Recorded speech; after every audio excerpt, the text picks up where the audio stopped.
साथियों नमस्कार, कैसे हैं? उम्मीद आशा विश्वास है कि आप सभी साथी अच्छे होंगे। साथियों, आप बेरोजगार हैं, इसके लिए सबसे बड़ा दोषी ये सरकार की पॉलिसी है। कि मैंने थंबनेल पर यही बात पहले लिखा, क्या आप बेरोजगार हैं तो क्यों हैं? क्योंकि सरकार की पॉलिसी इतनी खराब है, इतनी गंदी है, जिसका कोई जवाब नहीं। क्योंकि बहुत सारे बच्चों का एज एक्सपायर कर जाता है। पता है क्यों? क्योंकि समय पर ना एग्जाम होता है, ना समय पर फॉर्म आता है, ना समय पर रिजल्ट आता है, ना समय पर ज्वाइनिंग होता है। साथियों, आज 10 जुलाई है और दिन के 11 बजे ट्विटर कैंपेन है। साथियों, हैशटैग रेलवे अंडरस्कोर रिफॉर्म। आप सभी साथी रहे तैयार, क्योंकि ये समय आखिरी समय है और लड़ोगे तभी जीतोगे साथियों। और एक मांग नहीं है, बहुत सारी मांग है साथियों। रेलवे में रिफॉर्म आवश्यक हो चुका है। सबसे पहले एग्जाम कैलेंडर इनको जारी करना पड़ेगा। दूसरी बात, एग्जाम कैलेंडर में सारे चीज मेंशन करने पड़ेंगे कि कब हम एग्जाम लेंगे, कब से कब तक फॉर्म भराएगा, कब से कब तक एडिट का समय देंगे, कब से कब तक आंसर की देंगे, कब रिजल्ट देंगे, कब वेरिफिकेशन कराएंगे, कब ज्वाइन, सारे चीज डिटेल्स चाहिए मेरे भाई। अब आती है साथियों कि हर साल कितनी वैकेंसी देंगे, इस पर भी उसमें विवरण होना चाहिए। अरे लगभग आइडिया तो आप दे ही सकते हैं, आपके पास इतने बड़े बड़े अधिकारी हैं। उसके बाद की बात रही एज। आप इतने लंबे समय बाद वैकेंसी देते हैं तो एज का क्या करेंगे? एज रिलैक्सेशन मिलना चाहिए छात्रों को कि नहीं मिलना चाहिए?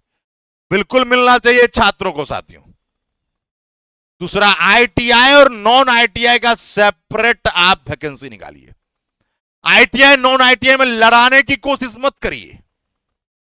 आईटीआई नॉन आईटीआई का जब पद अलग अलग है, कार्य अलग अलग है, तो आप एक साथ कंबाइंड क्यों करते हैं?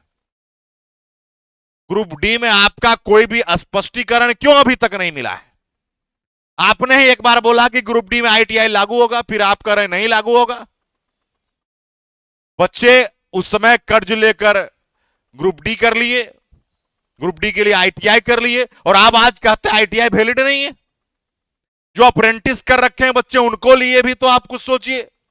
अप्रेंटिस करवा दिया आपने, वो बैठा हुआ है। भाई एक मामला नहीं है, अनेक मामला है। आपने क्या किया? एलपी टेक्नीशियन का कंबाइंड वैकेंसी किया, फिर आपने क्या क्या अलग अलग किया, फिर आपने क्या किया कि ट्रेड ही हटा दिया टेक्नीशियन से। भाई जब ट्रेड पूछोगे ही नहीं तो टेक्नीशियन नाम क्यों रखा? उसमें आईटीआई क्वालिफिकेशन क्यों रखा? भाई क्या मजाक चल रहा है? जेई टेक्निकल पेपर होना चाहिए। आप अधिक से अधिक नॉन टेक पूछते हैं। कैसे पता चलेगा कि वो बच्चा जेई के लायक है या नहीं है, टेक्निकल बच्चा के योग्य है कि नहीं है? एक बात नहीं, अनेक बात है। और इन छात्रों को कोई सुनना नहीं चाहता है साथियों। इसलिए आप सबसे कहेंगे 10 जुलाई दिन 11 बजे ने आज हैशटैग रेलवे अंडरस्कोर रिफॉर्म।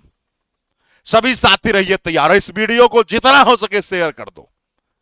देखो भाई, ये बिहार है और बिहार ये पाटलिपुत्र की धरती, सम्राट अशोक की धरती है, जहां पर आर्यभट्ट जैसे लोगों ने भी जन्म लिया। और ये धरती की जब आगाज होगी तो दिल्ली तक कुर्सी हिल जाएगी।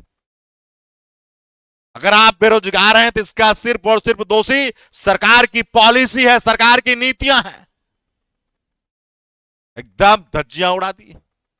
कोई चीज सुनने समझने के लिए तैयार नहीं है सरकार। बच्चे जब सड़क पर आंदोलन करते हैं, लाठियां बरसाई जाती है, जैसे लग रहा है ये देशद्रोही हैं, छात्र देशद्रोही हैं। ऐसा सरकार को लगता है साथियों।